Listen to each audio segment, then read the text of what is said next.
udah sampai pos 4 nih kita.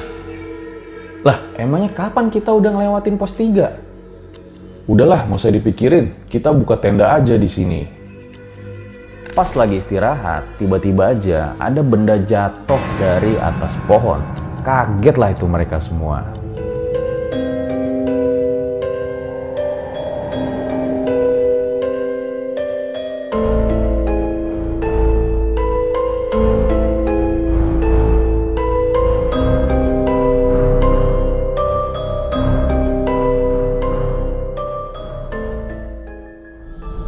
Kembali lagi bersama gue Fajar Aditya. Kali ini di Om Mamat Season 2.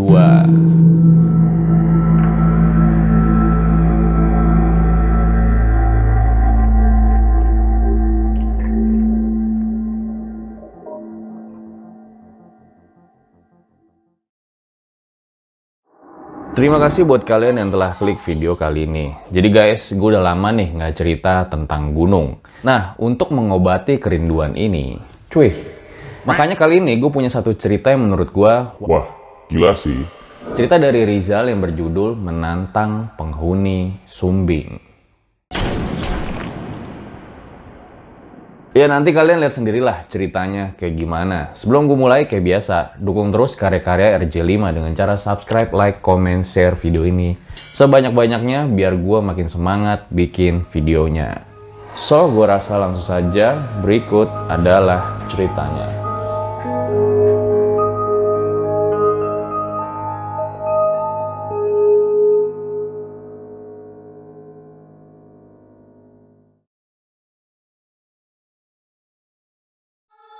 Nekat tanpa berpikir matang itu sama saja dengan tidak memikirkan orang-orang di sekitar kamu.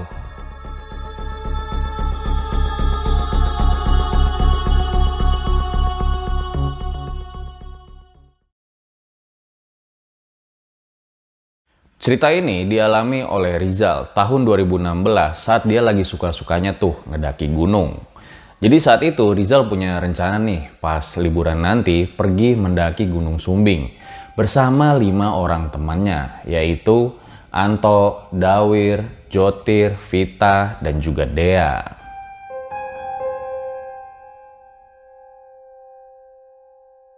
Udah siap kan ya semuanya? Sabtu besok kita jadi jalan nih. Jangan lupa pamit sama orang tua ya. Akhirnya hari H pun tiba. Pas semuanya udah kumpul, si Dea belum juga datang-datang dong. Kemana tuh anak? Nggak taunya anak itu nggak jadi ikut. Katanya gara-gara nggak dibolehin sama orang tuanya. Di situ ada pesan tuh dari si Dea ke handphone anak-anak yang intinya kayak gini. Hati-hati ya semuanya. Maaf aku nggak jadi ikut. Sekarang malam 1 suruh. Ibuku punya firasat nggak enak, jadi aku nggak dibolehin ikut sama ibu.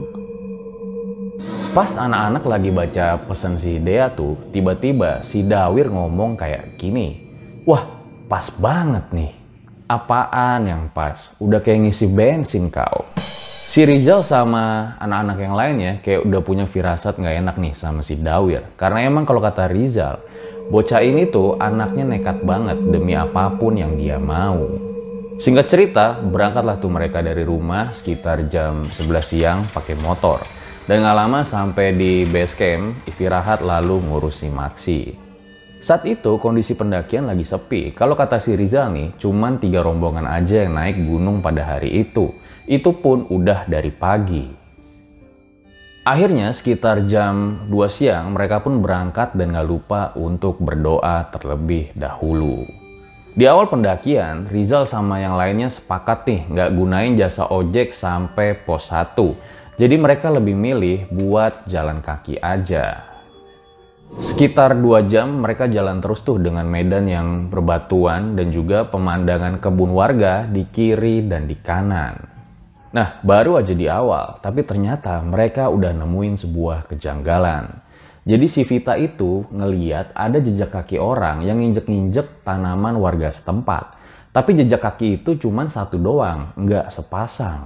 Nah, yang bikin makin janggal lagi adalah ukuran kaki manusia itu nggak normal, terlalu besar untuk ukuran manusia. Rusak tanamanku gara-gara Ponjo lewat. Kagetlah tuh semua, tiba-tiba aja dengar ada suara petani di samping jalur. Si Rizal mikir, Ponjo, apaan tuh Ponjo?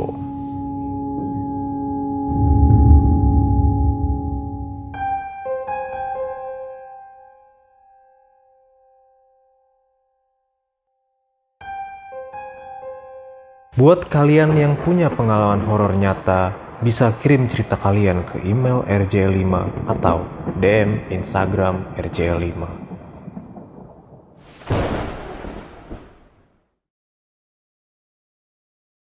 Ponjo. Perasaanku nggak enak. Mending kita pulang aja. Kita udah sampai sini. Rugi kalau pulang sekarang. Iya, yang penting niat kita nggak aneh-aneh kok. Akhirnya sekitar jam 4 sore mereka pun sampai di pos 1. Istirahat terlebih dahulu, sholat asar, ngopi, ngerokok-ngerokok. Kenapa ya orang kalau lagi istirahat pasti ngerokok-ngerokok? Lanjutlah mereka jalan lagi. Jalan, sampai hari udah mulai gelap dan kabut juga udah mulai turun. Mereka mulai masuk ke hutan rimbun dengan pohon pinus yang besar-besar.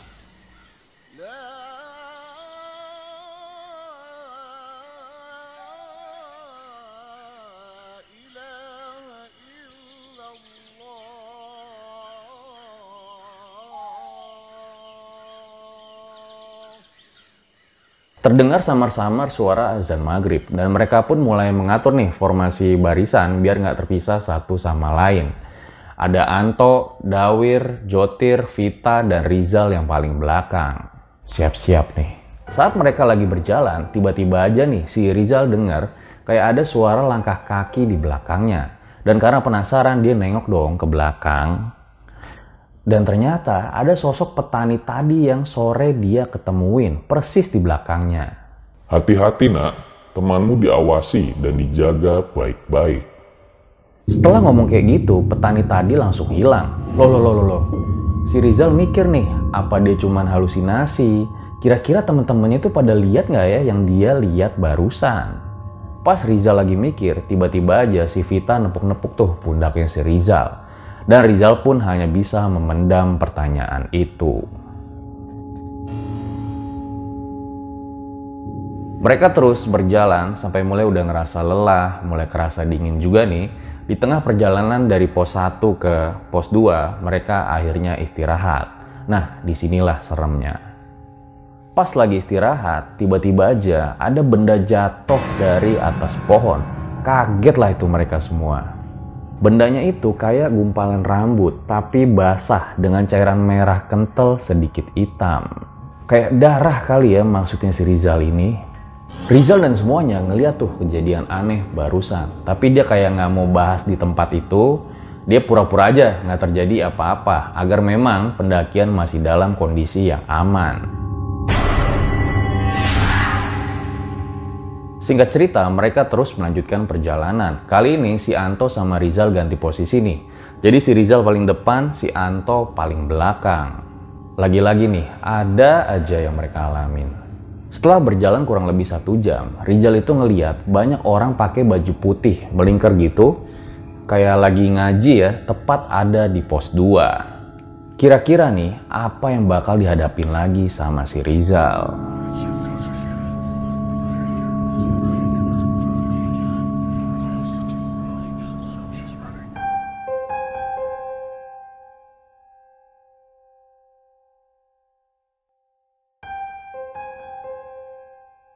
Rizal merinding setengah mati, ngeliat ada banyak sosok putih di depannya.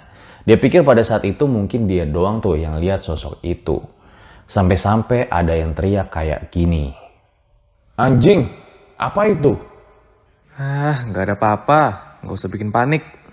Kamu lihat apa, Tok? Tadi aku lihat bayangan seorang laki-laki tinggi banget dan jalannya juga pincang. Sekarang buka tenda di sini. Besok langsung pulang. Nggak mau, kita harus sampai puncak. Nggak bisa, kita sampai sini aja. Dari awal trekking ini udah nggak sehat. Sana kalau mau pulang. Aku harus sampai puncak kali ini. Terjadi perdebatan yang cukup sengit di mana Dawir ini masih ngotot pengen ke puncak. Aneh juga nih orang kayaknya. Di saat masih berdebat panas tuh, tiba-tiba aja ada 3 orang pendaki yang baru naik. Di situ si Rizal punya ide nih, gimana kalau mereka naik bareng aja sama 3 orang pendaki itu. Mau naik, Mas? Iya, Mas. Boleh bareng, Mas? Boleh. Rombongan kami di depan ya, nanti rombongan Masnya ngikutin dari belakang. Singkat cerita, mereka semua melanjutkan perjalanan. Nah, sekarang trek udah berganti nih. Yang tadinya hutan lebat jadi tebing-tebing tinggi dan jurang di kiri dan di kanan. Mereka terus berjalan tuh menuju pos 3 sekitar jam 8 malam. Tapi anehnya, udah sekitar 2 jam. Mereka belum nemu-nemu juga pos 3-nya. Si Rizal mikir kayaknya mereka cuma diputer-puterin di situ-situ doang. Semua udah mulai panik ya karena mereka nggak nemuin pos 3 dari tadi. Padahal mereka terus ngikutin jalur. Di sini kata Rizal cuman Dawir doang tuh yang kelihatan tenang. Entah apa yang dirahasiain sama nih bocah. Gak lama kemudian si Rizal ini ngeliat ada sosok anak kecil yang lagi kayak ngerangkak gitu ya dari jurang. Terus dia lari dong ke atas tebing. Yang Rizal lihat pada saat itu adalah wajahnya pucat, bola matanya besar, dan berwarna hitam tuh di sekitar kantung matanya.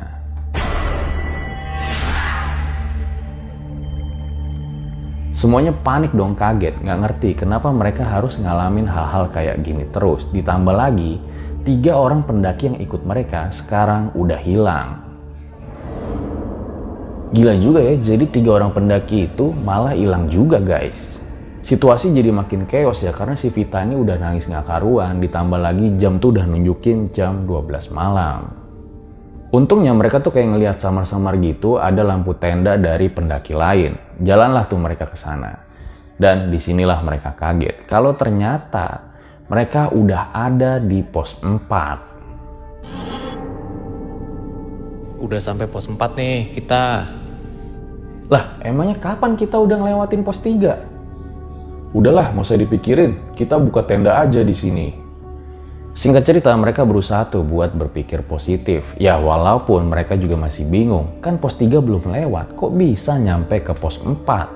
Langsunglah tuh pada bagi-bagi tugas. Ada yang diriin tenda, ada yang masak. Tapi si Dawir ini langsung tidur. Karena emang dia ngajak buat summit besok jam 5 pagi.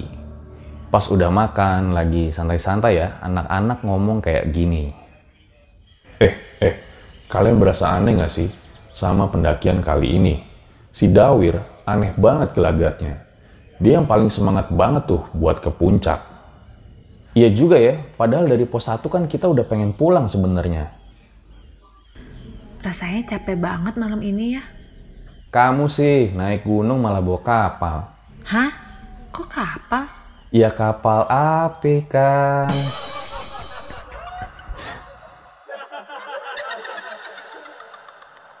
Pas mereka lagi bercanda-canda, ketawa-tawa, tiba-tiba nih si Rizal dengerin tuh ada suara ketawa mengerikan ikut juga.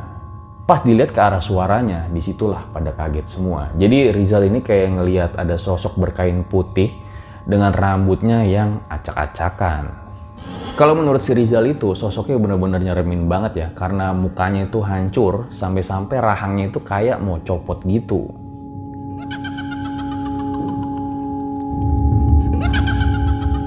Ternyata semuanya melihat penampakan itu. Langsung larilah semuanya ke dalam tenda.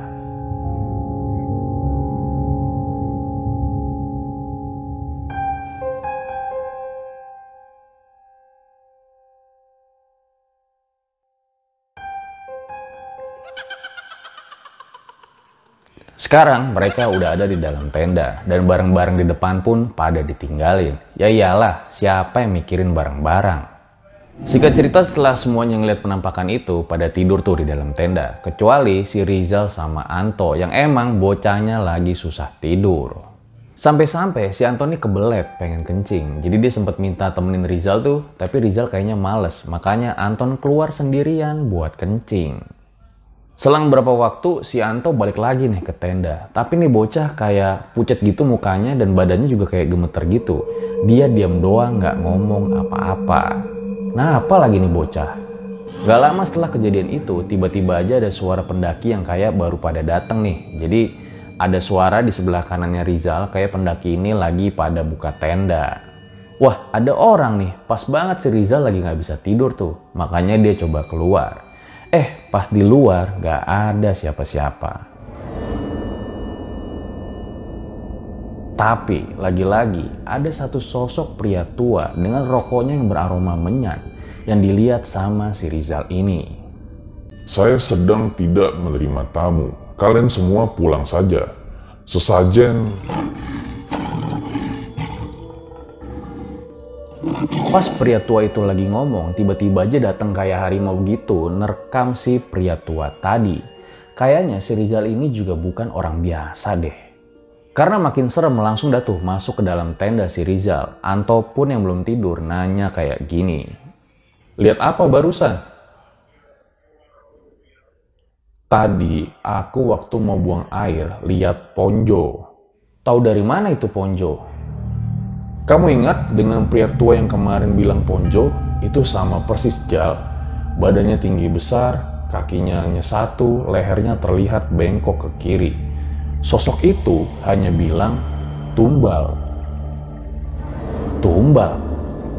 Gak lama setelah ngobrol-ngobrol nih, alarm pun bunyi yang menandakan ini udah jam 5 pagi. Semuanya ngerasa ada gak beres nih sama si Dawir. Karena emang kan gila juga ya, si Anto tadi dengar ada sosok yang bilang pakai bawa-bawa tumbal. Digeledah lah tuh tasnya Dawir. Dan benar aja, ditemuin barang-barang yang harusnya nggak dibawa dalam pendakian. Bambu kuning, bunga, kemenyan, batok kelapa, dan juga ada fotonya Dea. Ngapain amat nih orang pendakian bawa-bawa beginian? Kamu udah gila ya, Wir? Oh, jadi ini yang buat kamu harus sampai puncak. Cuma mau bikin sesajen di pinggir kawah, terus kamu mau kita semua jadi tumbal. Kamu gak waras, Wir. Oke, aku jujur. Sebenarnya aku kesini mau cari pelet. Aku mau balas dendam dengan Dea dan keluarganya. Sakit hati aku. Mereka gak pernah menghargai orang lain. Itu juga alasan kenapa aku gak sama Dea lagi. Karena orang tuanya enggak setuju. Mereka di situ kayak kaget gitu ya, nggak nyangka si Dawir ini bisa-bisanya ngelakuin hal kayak gitu sama temen-temennya. Dan mereka juga memutuskan buat langsung turun aja, nggak lanjut perjalanan ke atas. Walaupun begitu, si Rizal nggak nyesel-nyesel amat nih sama pendakian kali ini. Dia masih bisa ngelihat pemandangan awan yang indah, ya walaupun cuman sebentar. Mereka pun akhirnya turun, tanpa ada kejadian yang janggal lagi. Untungnya anak-anak menyadari apa yang ingin dilakukan oleh salah satu temannya saat itu.